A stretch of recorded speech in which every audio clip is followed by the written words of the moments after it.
लगही सुलावता रे रोजे रे पलंगिया हिलावता रे सुतलो में से जिया पे करे हुरदंग मोम जस देहिया के तोरे यंग यंग फेरी करवटिया त बाजे रे पलंग करे चुई चुई बाबूजी के दिहल दहेजुआ पलंग करे चुई चुई सुतलो में से जिया पे करे हुरदंग करे चुई चुई हमारा के लगही सुलावता रे रोजे रे पलंगिया हिलावता रे हमारा के लगही सुलावता रे रोजे रे पलंगिया हिलावता रे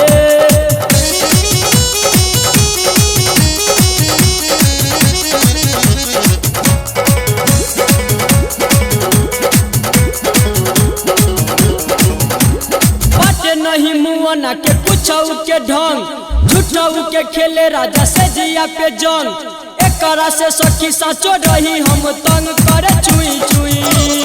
बाबूजी के दिहल दहेजुआ पलंग करे चुई चुई बाबूजी के दिहल दहेजुआ पलंग करे चुई चुई हमारा के लगही सुलावता रे रोजे रे पलंगिया हिलावता रे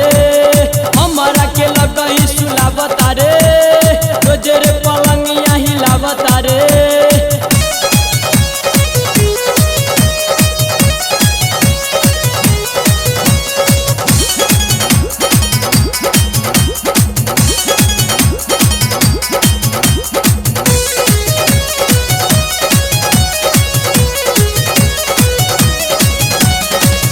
तारे होठवा दुलारुआ बलम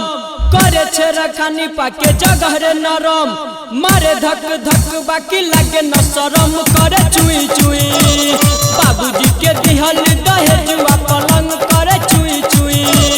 सुतलो में से जिया पे करे हुरदंग करे चुई चुई हमारा के लगही सुलावता रे रोजे रे पलंगिया हिलावता रे हमारा के लगही सुलावता रे रोजे रे पलंगिया हिलावता रे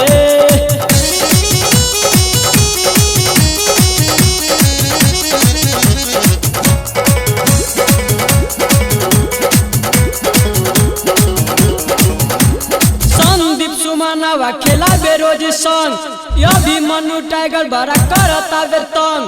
रातिया के तोर दिले सारा यंग यंग करे चुई चुई बाबूजी के दिहल दहेजुआ पलंग करे चुई चुई सुतलो में से दिया